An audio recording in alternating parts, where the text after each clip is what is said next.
Dejo con ustedes a Eduardo Chumpitas, quien tiene en esta primera intervención 5 minutos para iniciar la presentación.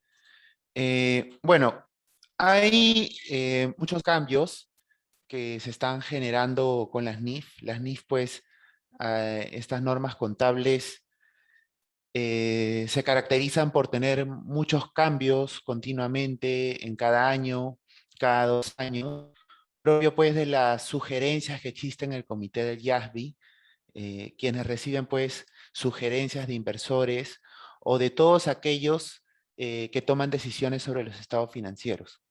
Entonces ya hay cambios establecidos que surgirán para los siguientes años. Los más relevantes, o uno de los más relevantes, es lo relacionado a la NIC 1. Nos hablan del concepto de materialidad. Anteriormente, en los estados financieros o a nivel de la NIC 1 se hablaba de lo que es el concepto de relevancia significativa o qué tan significativa puede ser una política contable para revelarla. Pero con el nuevo cambio lo que se hace es introducir el concepto de materialidad, lo cual no necesariamente va a ser igual a lo que es una relevancia significativa. La norma lo que quiere hacer con esta modificación es llevar el criterio de materialidad hacia un concepto en el cual nosotros nos enfoquemos en revelar únicamente lo que es material para la compañía, lo que sea relevante para la misma. Un ejemplo, vemos muchas veces que en los estados financieros la compañía no tiene intangibles, pero sin embargo se queda una revelación de intangibles. Entonces, lo que el IASB propone acá es que se revise a detalle qué políticas contables son necesarias y materiales para la compañía y que en conjunto con otra información puedan ser útiles para el lector de los estados financieros. Entonces, este es un concepto muy importante que se tiene que tener en cuenta y que también es conocido pues que en las siguientes evaluaciones para el ACA, este concepto de materialidad o casos prácticos sobre este tema de materialidad van a entrar a tallar dentro de las siguientes evaluaciones, ¿no? Y otro cambio muy importante y muy relevante en lo que es la NIC 1 es lo que se llama pasivos corrientes y pasivos no corrientes. La actual NIC 1, que tiene vigencia hasta el año 2022 porque, o mejor dicho, hay una sección en ella que tiene vigencia hasta fines del 2022 porque dentro de ella hay una enmienda que va a ser vigente a partir del 1 de enero de 2023, nos habla que para que un pasivo sea presentado a nivel corriente o como corto plazo, no debe existir un derecho incondicional para aplazar la cancelación del pasivo durante al menos los 12 meses siguientes. Esto quiere decir, no existe una obligación a mí que me restrinja de no presentarlo como pasivo corriente, ¿no? Lo que usualmente ocurre es cuando, por ejemplo, hay un pasivo correlacionadas o con otro tipo de tercero para la compañía. Si es que no hay un contrato o no hay algo formal, inmediatamente pues se considera que este pasivo puede ser corriente. Y eso se da por este párrafo que está dentro de la NIC 1. Con el nuevo cambio lo que se busca es aclarar un poco mejor esto y la norma lo que nos va a pedir es un mayor sustento para darle a este pasivo el beneficio de que no necesariamente sea presentado como corriente, sino que evaluar otras situaciones que ya se puede ver a nivel casuístico que lo puedan llevar como una presentación de no corriente, ¿no? Usualmente esto ocurre, por ejemplo, con líneas de crédito, con obligaciones o préstamos de relacionadas, que en algunos casos no existe un contrato como debería ser, ¿no? U otro tipo de obligaciones, ¿no? Entonces, lo que la norma busca es aclarar esta parte en cuanto a la presentación de pasivos corrientes y no corrientes. Y bueno, es algo que también surge pues de muchas controversias o sugerencias de inversores que recurrieron pues a lo que es el IASB para poder aclarar este tema de presentación de pasivos corrientes y no corrientes, ¿no? Hasta ahí son los cambios en la NIF 1 y bueno, ahora le doy pase a Lister, ¿verdad?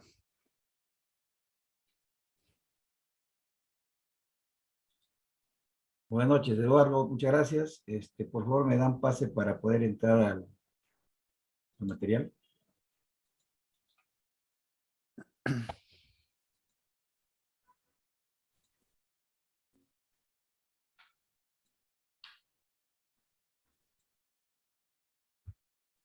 Muy bien.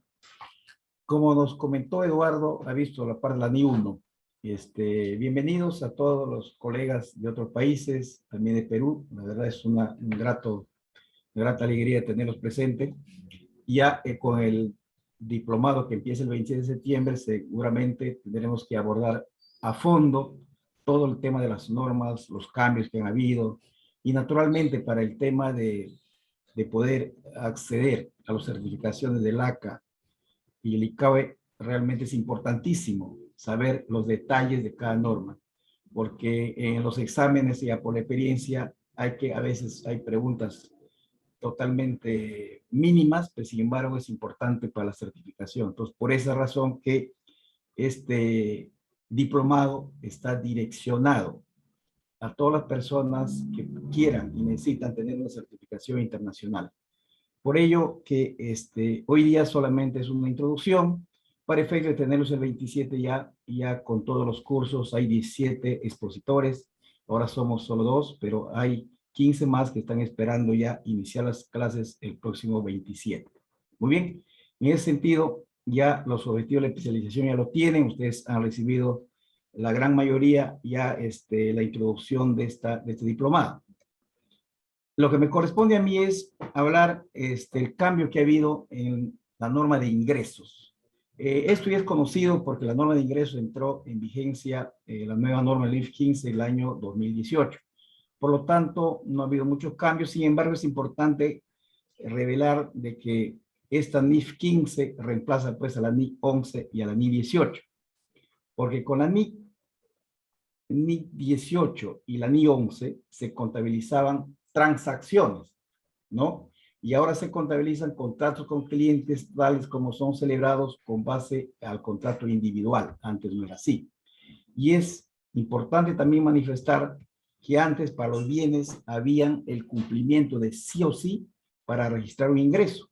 Como ustedes lo pueden ver ahí, la compañía transfiere al comprador los beneficios y riesgos. La compañía no conserva ninguna relación con la gestión de los bienes.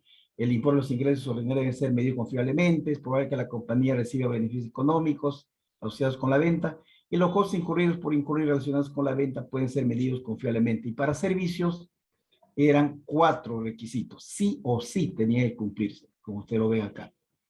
Sin embargo, con la NIF 15 es un poco diferente. No es cumplimiento sí o sí, sino se siguen 5 etapas. El cumplimiento es 5 etapas. Pero para mí, el tema del reconocimiento, estamos hablando de reconocimiento, tenemos que abordar muy seriamente el punto 5, porque los 4 primeros puntos son descriptivos. Sin embargo, el quinto punto es importantísimo para el registro del ingreso. Reconozca los ingresos ordinarios cuando la entidad satisfaga la obligación de desempeño. ¿Y qué es una satisfacción de las obligaciones de desempeño? Lo que indica es de que ya se haya transferido el control al cliente. Y el cliente tiene la opción ya de obtener beneficios teniendo el bien o el servicio totalmente satisfecho. Es un poco la idea, ¿no? De que la diferencia entre los otros, que eran la NIF 18 y la NIF 11, habían sí o sí que cumplir ciertas condiciones. Pero sin embargo, con la NIF 15, para el registro, se tiene que tener satisfecho la obligación de desempeño, que es el traslado, la transferencia del control al cliente. Esto es muy importante porque no sé si en los demás países también se rigen ya con la NIF 15, porque para el Perú, por ejemplo, para el ingreso, registro del ingreso, para el devengado del ingreso, es no solamente el control, también es la transferencia de riesgos. Entonces, un poquito copiando al tema de la NIF 18, ¿no? Pero sin embargo, con la NIF 15, para fines contables, solamente se tiene que cumplir con la obligación de desempeño que se llama la transferencia de control. Entonces, eso hay que tenerlo en cuenta porque más adelante voy a hablar de otros tips relacionados a otras normas que complementan lo que estoy explicando en la NIF 15. Muy Muchas bien, gracias, adelante, Lister. Eduardo, para la siguiente norma. Exactamente, he terminado 5 minutos. Gracias, Lister. Muy bien. Ok, gracias. A ver, vamos a seguir ahora con los cambios en la NIC 8. La NIC 8 que nos habla de lo que son las políticas contables y estimaciones. Hay un cambio en este punto en el cual nos va a permitir o nos va a ayudar a poder aclarar la diferencia o poder distinguir entre lo que es una política contable y una estimación contable. Como comentaba en el caso de la NIC 1, todos estos cambios surgen por sugerencias de inversores que tienen constante comunicación con el IASB. Entonces, uno de los temas también con cierto tema de discusión o cierta controversia es diferenciar qué es una política y qué es una estimación contable. En exámenes de ACA, inclusive, hay preguntas modelo donde ponen ejemplos de ciertas aplicaciones o ciertos tratamientos contables y en el cual uno tiene que pues, elegir o marcar si esto es una política o una estimación contable. Pero yendo un poco más a lo que quiere aclarar esta norma, para poder diferenciar ambos conceptos, tenemos que tener muy claro lo que es una estimación, ¿no? Una estimación, al ser un estimado, es una aproximación, ¿no?, de lo que yo espero que ocurra en el futuro, ¿no? O también lo que yo espero que ocurra con un activo. Por ejemplo, yo estimo la vida útil. Entonces, la estimación de la vida útil de un activo fijo es una estimación. Y esta estimación o algún cambio que pueda tener la vida útil tiene un efecto contable si es que este cambio se llegara a dar, que es un efecto prospectivo. Por otro lado, un cambio en política contable tiene un efecto retroactivo. No es lo mismo hablar de ambos efectos porque en uno yo afecto los resultados desde el momento que tomo la decisión hacia adelante y en el otro inclusive tengo que afectar resultados acumulados. Entonces, existe mucha confusión en estos términos. A veces no se sabe bien qué es una política contable y se suele confundir con una estimación y a veces los cambios de política se toman como estimaciones y no se hace una contabilización correcta. Entonces, lo que quiere hacer esta enmienda o modificación es aclarar, ¿no?, o explicar de una forma más detallada o adecuada qué es una estimación y qué efecto puede tener en los estados financieros, ¿no? Con el objetivo, pues, de que los estados financieros se expresen de forma adecuada, ¿no? Es principalmente ese cambio. Y bueno, como un adicional, por ejemplo, una política contable, cambiar el método de evaluación de inventarios, cuando hablamos de un método PEPS o de un método de costo promedio ponderado, acá estamos hablando de una política contable. No estamos estimando nada acá. Simplemente es una metodología de cómo evaluar el costo de un inventario. Algo real, algo que ya ocurrió inclusive. En cambio, en un estimado, si hablamos nuevamente de vida útil, yo estimo cuánto en cuánto tiempo va a ser utilizado el activo, pero eso es una estimación, ¿no? No es algo exacto, no es algo real, sino que es una estimación que yo tengo que utilizar para reflejar contablemente el desgaste del activo fijo mediante la depreciación, ¿no? Entonces, estos conceptos es importante tenerlos claros porque, como digo, ambos tienen un efecto distinto en los estados financieros y lo que busca esta enmienda es aclarar mejor el punto de estimaciones y políticas contables. Muchas gracias, Eduardo. Ok. Antes de pasar con Lister, comentarles, por favor, a los participantes que se han conectado desde la red social de Facebook, que pueden dejar sus datos por Facebook para que puedan considerarse sus nombres en el sorteo que se va a hacer al término del webinar del día de hoy. Gracias. Lister, bienvenido. Continuamos contigo.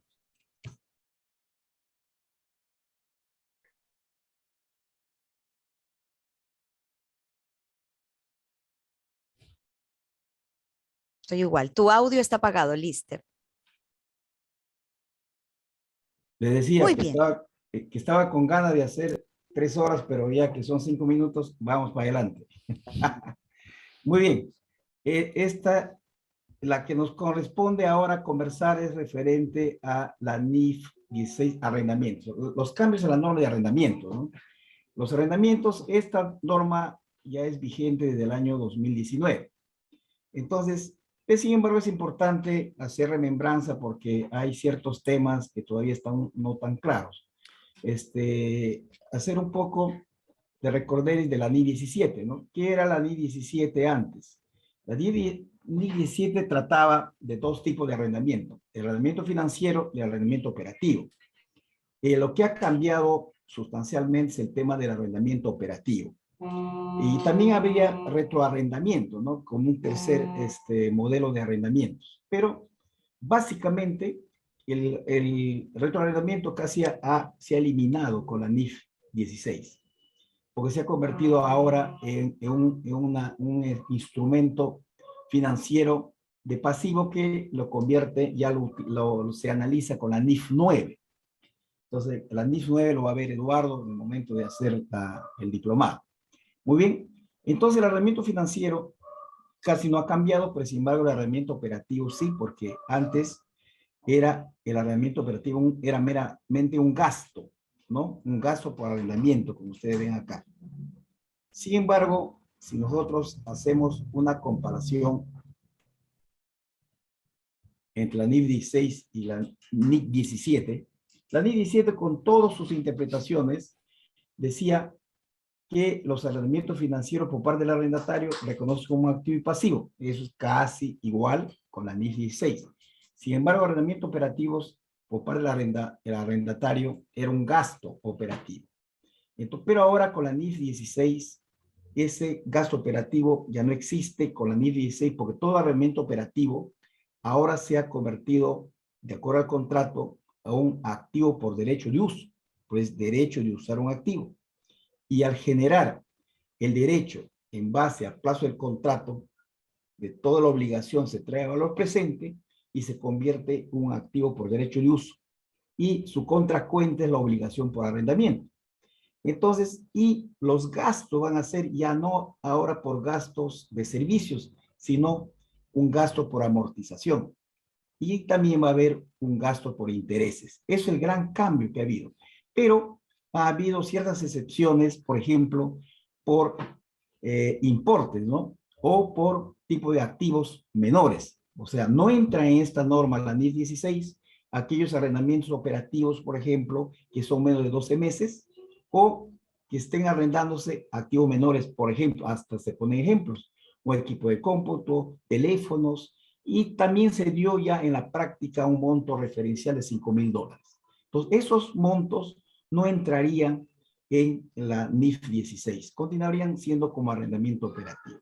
Muy bien, entonces yo he hecho acá un pequeño detalle, un ejemplo de que si hay un arrendamiento de un periodo de 5 años a 10,000 soles, ¿cómo se hacía con la NIF 17? Se cargaba gasto por alquiler, ¿no?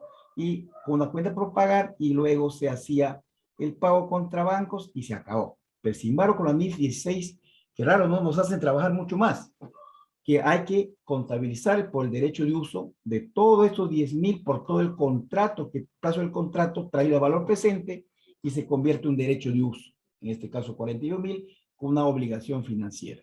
En base al devengo de cada mes que va pasando, vamos cargando gastos financieros y obligación financiera. Y los gastos que van a insumir esta operación son gastos por amortización y obligación financiera contra el pago de la cuota. Muy bien. ¿Y cuál es el cambio también que ha habido acá? Es que antes se presentaba esta operación como valga la redundancia, como actividad de operación. Y ahora con la NIF 16 para el flujo de efectivo, estoy hablando para el estado de flujo de efectivo, porque ustedes saben que los flujos de efectivo tienen 3 actividades: financiamiento, operación e inversión. Entonces, este NIF 16, esta norma, ha cambiado su presentación para el flujo de efectivo. Ahora es actividad de financiamiento. ¿Qué otro tema se tiene que ver acá como un tips? El tema de la presentación, ¿cómo ha cambiado el EBITDA?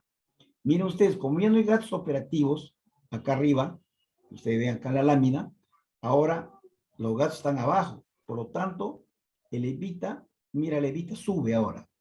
Entonces, esto es muy bueno para la gerencia general cuando uno le explica los efectos, ¿no?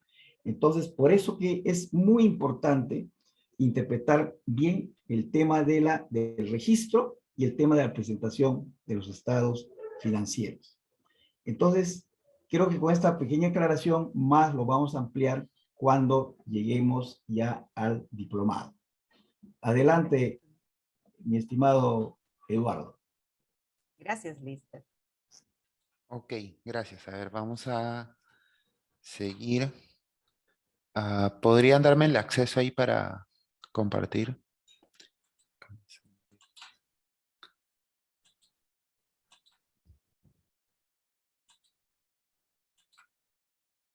Estos segunditos, mientras que en esta cuestión técnica van cambiando de presentación. Para las personas que nos están acompañando de Facebook, por favor, no se olviden de poner sus datos para que puedan considerarse dentro del sorteo que será un poquito antes de finalizar nuestro webinar de hoy. Ahora sí, creo, Eduardo. ¿Listo? Sí, ok. A ver, seguimos con los cambios en las NIF. Ahora vamos a hablar de los cambios en la NIF 9.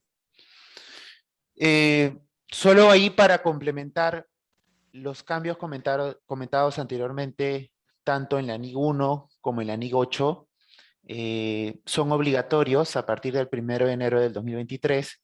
Sin embargo, se permite su aplicación anticipada. Por otro lado, en la NIF 9 ya hablamos de un cambio en el cual es obligatoria a partir del 1 de enero del 2021. En este caso, es un tema muy puntual. Se refiere a las famosas tasa IBOR, LIBOR, Seguribor. Estas tasas de referencia que son muy conocidas cuando hablamos pues de temas de bonos corporativos, préstamos sindicados o relacionados. Pero acá lo que ocurre es lo siguiente, y haciendo un poco de historia breve, hace años anteriores, ciertos bancos de Inglaterra, que eran los que principalmente manejaban la cotización de estas tasas de referencia IBOR, para poder cotizar estas tasas, muchos de ellos se basaban en encuestas vía llamadas telefónicas, hasta que llegó un punto en el cual un agente regulador de estos países denotó pues que muchos de estos bancos manejaban estas tasas hacia su favor, ¿no? ¿Y qué pasa? Esta tasa era el referente para ciertos cálculos que afectan algunos tratamientos contables propios de la NIF 9, ¿no? Que afectan activos financieros, pasivos financieros, inclusive derivados. Entonces, se podría decir, al identificarse este fraude o error, hubo o se publicaron tasas alternativas, tasas de mercado referentes alternativas al IBOR, y que de alguna forma el IASB denotó este tema porque estas tasas indirectamente iban a tener cierto impacto pues en los tratamientos contables de lo que afecta a la NIF 9, ¿no? Como un activo financiero, un pasivo financiero. Entonces, dentro de esta enmienda, lo que se está haciendo es plantear cuáles serían las principales aplicaciones contables con respecto a estas tasas alternativas de referencia que se han publicado últimamente y que de alguna forma son complementarias o sustitutas inclusive a una tasa IBOR o LIBOR, ¿no? Eh, este cambio principalmente lo que afecta es cuando se mide un flujo de efectivo contractual, cuando hablamos de un activo financiero o de un pasivo financiero. Y también, bueno, en contabilidad de cobertura, ¿no? Entonces, principalmente ese es el cambio que surge en la NIF 9 y que en realidad, más allá de una metodología, acá principalmente el cambio es en tener un mayor cuidado con el uso de estas tasas y su impacto contable. Y como una segunda parte a esta exposición, quiero comentarles brevemente lo que son los pasos que se puede seguir para optar por el certificado NIF avalado por el ACA, ¿no? Bueno, yo obtuve el certificado ya hace unos años atrás y en realidad para obtener este certificado es muy importante estar preparado en lo que es netamente el tema de NIF, ¿no? Y es ahí donde surge pues la necesidad de poder recurrir a un curso o un taller que nos permita pues ampliar mejor o conocer más todo lo concerniente a NIF, ¿no?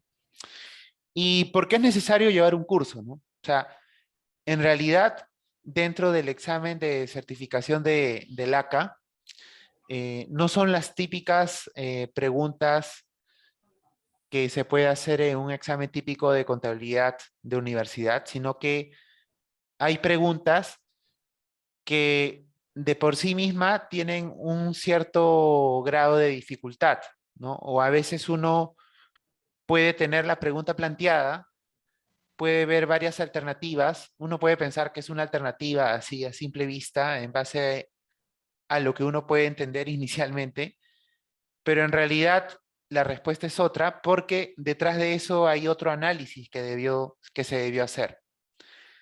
Y entonces es importante participar de un curso de especialización de NIF, ¿no? Que nos permita pues ampliar ese conocimiento, ¿no? Porque el examen del ACA no es, como digo, como decía hace unos minutos, no es un simple examen de contabilidad, sino que ya es un examen de especialización en NIF, en el cual pues te enfoque que tú eres un especialista en NIF. Entonces, son preguntas con cierto nivel de dificultad. Pueden haber preguntas operativas como para hacer un cálculo o algunas preguntas de concepto, como decía en algún momento atrás, como en el caso de preguntar por políticas contables o qué es una estimación o una política contable, ¿no? Y bueno, dentro de los pasos, luego de realizar el curso, es muy importante pues tener una noción de las preguntas modelo en cuanto a lo que es obtener este certificado, realizar los trámites que apliquen, ¿no? Hay distintas modalidades para realizarlo. Es muy importante hacer una casuística continua, ¿no? En base a preguntas modelo, y que es algo que se va a ahondar ya cuando lleguemos a detalle al curso de especialización de NIF de Meritum. Ahí abordar preguntas modelo del examen del ACA por cada NIF que se pueda tocar. Y bueno, es importante saber que el examen en promedio es de 1 hora y media, son 25 preguntas, y para aprobar es un mínimo de 60%, ¿no? Como verán, son 25 preguntas en 1 hora y media. eh, para algunos puede ser un tiempo muy corto, para otros muy amplio, pero dentro de esas preguntas, como decía al inicio, hay un grado de dificultad en ellas y por el cual es necesario pues estar bien preparados para ellos y la mejor forma pues es atender un curso de especialización en IFO. Bueno, principalmente esos es los tips o comentarios que quería dar con respecto al examen. Muchas gracias, Eduardo. Lister, nuestra última intervención de la noche. Puedes tomarte unos minutitos más. No hay necesidad que lo cortes a los 5 para que puedas terminar lo que tú tienes planificado. Mientras que Herman y Fiorella de nuestra área comercial van preparando y colgando la última información de nuestros participantes para el sorteo. ¿Listo, Lister? Ya tengo tiempo hasta las 19:47, ¿no? Muy bien, tengo 7 minutitos, muy bien. Lo que pasa Puedes es tomar que, 10, no hay problema, Lister. ya, Tranquilo. sí, es importante porque lo que voy a indicarles, lo que voy a comentarles, es justamente lo que estaba indicando Eduardo. Lo que yo he sacado como tips justamente son de los exámenes del ICAWE y también algo del ACA, pero realmente aparentemente son preguntas capciosas, ¿no? O simples, pero te puedes confundir. Entonces, por eso que yo en esta última parte de la exposición he sacado los tips, principalmente que me a los exámenes, ¿no? Y naturalmente de repente lo pueden cambiar algunas cosas, pero casi ese es el modelo. Por ejemplo, en el marco conceptual para la información financiera, ¿qué le podemos considerar como tips principales? Entonces, siempre se dice que los tips principales del marco conceptual son el principio de Levi-Gano y el principio de empresa en marcha. No tan necesariamente. Hay otros tips más importantes, que son justamente las características cualitativas. Las características cualitativas de información útil, que dice el marco conceptual, realmente es sumamente importante. ¿Por qué? Porque de ello depende el cumplimiento de esto. No es una norma el marco conceptual, pero ayuda a interpretar adecuadamente una norma. Cuando no indica la norma, esa parte del marco conceptual lo aclara. Y justamente las características cualitativas de la información útil para mí es sumamente importante para poder tener sólidamente y bien reflejado y razonable un estado financiero. Imagine que no se cumpla con la relevancia y representación fiel. Esos dos son características fundamentales. ¿Para qué? Porque ve el contenido de las cifras de los estados financieros. Para que esté un contenido al 100%, solo diré así es relevante y la información fidedigna. Esos dos puntos básicos.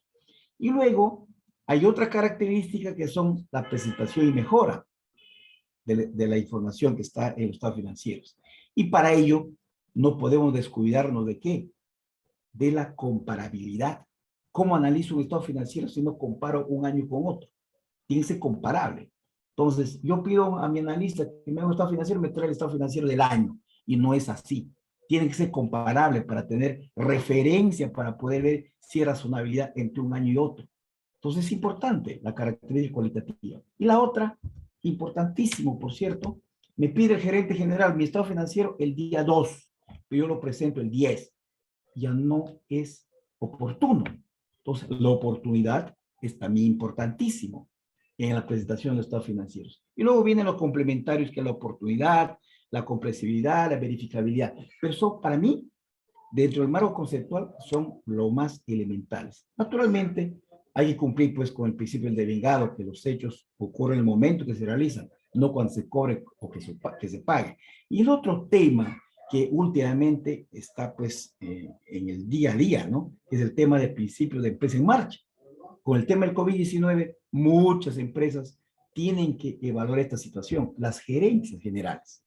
Los auditores financieros, lo primerito que piden, por favor, con la situación del COVID-19, usted ha tenido pérdida este año, ¿cómo va el próximo año? Hacer un informe de la gerencia que recabe y que realmente demuestre que la empresa va a continuar en marcha. De repente ha eliminado una línea de negocios, de repente con esto puede surgir con cambio de línea de negocio, de repente giro. Entonces, todos esos comentarios de gerencia firmados con una carta van a sustentar que la empresa todavía está como empresa en marcha, principalmente cuando tiene pérdida, ¿no? Entonces, por el COVID-19 han habido muchos cambios complementarios para un proceso de auditoría financiera. Entonces, en el tema de inventarios, ¿qué podemos hablar de inventarios? De inventarios todo el mundo lo sabe, todo el mundo lo conoce, pero acordémonos por lo menos de los tips principales. Acordemos de las 3 letritas. Cuando voy a hacer un estado financiero, ¿qué debo haber verificado? Aparte de los controles internos de inventarios que hay que hacer, el cruce de los inventarios rotativos, inventarios de fin de año, aparte del control interno, es importantísimo ver el tema del BNR. El BNR es importante analizarlo a fin de año. ¿Nos acordamos? De repente no, pero hay que hacerlo, porque la NIC 2 lo necesita. Entonces, ¿Qué otro tema podríamos tener como tip de la NI2? El tema es del uso adecuado de los costos indirectos fijos. Porque cuando en ese tema de pandemia estoy produciendo menos de lo que tengo mi capacidad normal de producción, ojo, no hay que confundir capacidad total instalada, sino capacidad normal de producción, que es un promedio de los últimos años, y se saca un promedio, si yo produzco 900,000 unidades, y sin embargo, en ese año que estoy midiendo he producido 800,000, quiere decir que hay 100,000 de ineficiencia en la producción. Esa ineficiencia en la producción no tiene por qué alterar el costo promedio de producción. Esa ineficiencia de producción se manda a gastos para fines contables. Se carga a gastos, a resultados, no a inventarios. En el Perú, para fines tributarios, sí es parte del costo, pero para fines contables, no. Entonces, toda esa cosa es importante. Y el otro tema en la NI2 que a veces descuidamos es el tratamiento de los subproductos. Los subproductos, por ejemplo, ¿qué hacemos? Con los retaseos que quedan, pero que se puede recuperar mediante una venta, se pone un almacén de chatarras y se acabó. Y luego, ¿qué hacemos? Lo vendemos contra, ¿cómo contabilizar? Ingresos diversos. Y no es así. Los subproductos tienen que entrar el ingreso arriba como margen bruto en los costos de ventas y cuando ingresa por la venta e ingresos de actividades ordinarias, no otros ingresos. Y así muchas compañías lo hacen. Esos son 3 temitas importantes de la NI2 que hay que tener mucho cuidado. En el tema de la NI16, propiedad, planta y equipo. Ahí es un tema importante, por ejemplo, saber por lo menos tres tips o 3 párrafos. 1. El párrafo 18 de la NI16. ¿Qué dice el párrafo 18? La provisión por desmantelamiento cuando una planta hace una construcción dentro de su terreno, lo tenemos que deshacer o destruir, rehabilitar ese terreno de aquí a 10 o 15 años de acuerdo a la vida útil de la planta que yo estoy construyendo. No hacemos la provisión por desmantelamiento, algunos no lo hacen y la mayoría no lo hace. Eso hay que tomar en cuenta. El párrafo 18 de la NI16 es importantísimo. Hay que hacer una provisión por desmantelamiento, porque cuando yo no hago la provisión y voy actualizando esa provisión cada año, ¿qué va a pasar cuando de aquí a 10 años voy a gastar 10 millones de dólares en resarcir lo que he malogrado? En el año que la planta está cerrándose, voy a tener un gasto inmenso, 10 millones de dólares. ¿Qué pasa si no lo he provisionado durante los 10 años? La compañía que está cerrando se va más a la quiebra. Entonces, ¿qué tenemos que hacer? La provisión por desmantelamiento, aplicando la NIC 37, si es una estimación, se trae valor presente y el valor presente es un componente más del activo fijo para fines contables, pero para fines tributarios no tiene efecto. Entonces, pero sin embargo te permite cada año ir cargando a gastos y no en el último año con la actualización del valor presente y la depreciación del componente. Eso lo vamos a ver más a detalle. Es un párrafo importantísimo dentro de la NI 16. La otra, sustitución de componentes. El párrafo 13. ¿Cómo se da de baja un componente que no? Porque normalmente cuando nosotros no manejamos la NI 16, ¿qué hacemos? Todo el activo fijo lo contabilizamos como maquinaria. Sin embargo, la maquinaria puede ser componentizado en 4, 5, 6 partes, de acuerdo a las piezas principales que pueden tener una vida útil diferente. ¿Para qué se hace una componentización? Para tener una adecuada depreciación de los activos fijos. Entonces, ¿qué pasa? Si yo no hago la componentización, pues no voy a tener una adecuada depreciación de los activos fijos, porque pueden tener componentes que unos tienen 10 años de vida útil, un motor de repente 4 años, el cangilón de repente 15 años, el cigüeñal de repente 20 años, el cuerpo de toda la maquinaria de repente 30 años. Eso hay que depreciar por componentes y no, casi no se hace. Y el otro tema, en la NI 16, importantísimo, revisar el párrafo 41 y 42. ¿Cómo el excedente de regulación pasa al patrimonio? ¿Cómo desaparece del patrimonio? ¿Cómo desaparece el excedente de regulación del patrimonio?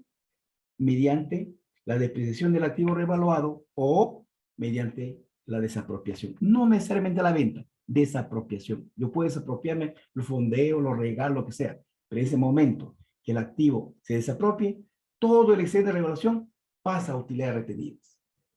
El excedente de regulación no se puede distribuir como dividendos o capitalizarla. Lo prohíbe la NI 16.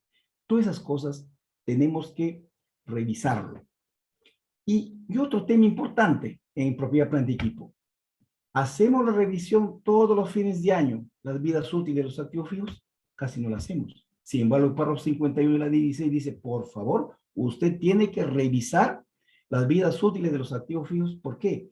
Porque ¿qué pasó, por ejemplo, si a principio de año entró una maquinaria importante, una nueva tecnología, y la gerencia de producción dijo, bueno, de acuerdo a mi experticia, a Paquiliza, a toda la historia de otros países, esta tecnología, esta maquinaria puede durar una vida útil de 10 años. Sin embargo, con la experiencia de un primer año, llegamos a la conclusión que no es 10 años, es 20 años o 15 años. Entonces, como nos habló Eduardo, es una estimación. Hay que cambiar la estimación, hay que cambiar la vida útil. Es un ejemplo de estimación. Hay que cambiar la vida útil porque no va a ser para 10, sino para 15 años. Y el cambio es prospectivo, de aquí para adelante. Ahora, las Big Four están pidiendo, por favor, preséntame un acta de lo que has hecho, la evaluación de las vidas útiles, también de valor residual. Si la compañía tiene política de vender activos fijos, no voy a depreciar el 100% del activo. Tengo que depreciar menos el valor residual, porque el valor residual es solo lo que voy a recuperar al final de su vida útil mediante una venta. Entonces, por eso que hay que conservar, hay que tratar de cumplir con esos procedimientos. Entonces, a fin de año también miraremos qué cosa evaluaremos. Evaluaremos el tema de el deterioro. Ahorita que estamos con la pandemia, es súper necesario de que hay maquinarias paralizadas, tenemos que evaluar su valor de recuperación. ¿Por qué? Porque seguramente ha tenido deterioro y hay que registrarla. Entonces, son temas bien elementales que hay que mirarla en la NI 16. Y como último, me parece, propiedades de inversión. Propiedad de inversión. ¿Por qué puse propiedad de inversión? ¿Saben por qué? Porque, por ejemplo, podemos tener terrenos, edificaciones, que por desconocimiento de la NI 40, lo tenemos como activo fijo. Lo tenemos como activo fijo. Depreciando la edificación y el terreno ahí como activo fijo. Y de repente se dan cuenta, oye, ese terreno lo hemos comprado hace 10 años, hay que revaluarla. Pero señores, si ustedes no están utilizando ese terreno o esa edificación, lo tienen abandonado o de repente lo han comprado un terreno para futuros negocios, entonces no es un activo fijo, es una propiedad de inversión. Y la propiedad de inversión, si yo lo incremento, lo mido a valor de mercado, a valor razonable aplicando la NIF 13, ese mayor valor no va a ser excedente de revaluación.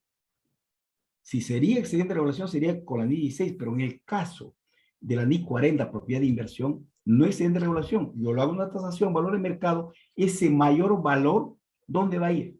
Va a afectar al resultado del ejercicio. Es una ganancia del ejercicio. Naturalmente, una ganancia afecta al impuesto de la renta diferido, porque no va a pagar impuesto a la renta corriente, pero sí se genera un pasivo diferido. Eso es importante. Nosotros hemos visto en la práctica terrenos que están en activo fijo y no lo están utilizando, el terreno está comprado, está separado para un futuro negocio y lo revalúan y excede revaluación, y no es así. Imagínense explicar a la gerencia, decirles de que este incremento de valor de ese terreno que no lo estamos utilizando es una propiedad de inversión, por lo tanto el mayor incremento no es excedente de revaluación, el mayor incremento es una ganancia que va en el estado de resultados. Entonces, eso está susceptible inclusive de distribuirlo como utilidad del ejercicio. Entonces, hablen, conversen ustedes con la gerencia general para que vean el impacto que puede tener el no tratar bien un terreno que puede estar en activo fijo cuando correspondería estar en propiedad de inversión, porque la propiedad de inversión, toda ganancia es una utilidad del ejercicio, no es excedente de regulación. Ahora, para terminar, creo que todavía nos queda un minutito. La NIF 5. La NIF 5, ¿por qué estoy comentando acá? Porque tiene que ver con el activo fijo. Porque la NIF 5 son activos no corrientes mantenidos para la venta y operaciones continuadas. Normalmente, esta NIF 5 lo utilizan las compañías que tienen política de vender activos fijos. Si tienen política de vender activos fijos, entonces sus activos no están siendo depreciados al 100%. hay un valor residual que si yo tengo política de vender y sé al 31 de diciembre que voy a vender el 14 de febrero del próximo año, voy a vender ciertos activos fijos por política de venta, aquellas empresas mineras que están en los cerros, sus camionetas 2 años no duran más, pero sin embargo en la ciudad sí. Esos, por ejemplo, son las compañías que tienen este tipo de operaciones, tienen política de vender activos fijos. Entonces, si yo sé como política de que yo en el próximo verano voy a vender cierta cantidad de activos fijos, ¿qué tenemos que hacer en diciembre? En diciembre tenemos que hacer reclasificar todos los montos de valores residuales al activo corriente, como activos disponibles para la venta, y no mantenerlo a diciembre en activo fijo. ¿Por qué? Estoy afectando ¿qué? Mi índice de liquidez, porque estoy en largo plazo y cuando debería estar en el activo corriente, trasladado a la cuenta de activo disponible para la venta. Entonces, por eso que es importante también la NIF 5 complementarla, pero para hacer el traslado al activo para la venta, tiene que estar disponible para ser vendido. ¿Qué pasa? Por ejemplo, un auditor llega, dice, yo tengo ese activo para la venta, ya lo tengo el activo corriente. A ver, ¿cuáles son las maquinarias? Hay 5 maquinarias que lo vamos a vender en el próximo año. Y nos vamos a ver en la planta y está funcionando. Eso no es correcto. El auditor tiene que hacer regresar lo activo no corriente porque tiene que estar disponible para la venta, que haya compradores a firme y que haya autorización del director. Entonces, son temitas, son tips que les he puesto y que también vienen en los exámenes. Entonces, por esa razón que nos hemos abarcado este pequeño tiempo en dar esos tips principales, pero ya vendrán lo mejor cuando empiece el diplomado el día 27 de septiembre. Yo creo que con esto cierro mi exposición, la de hoy día.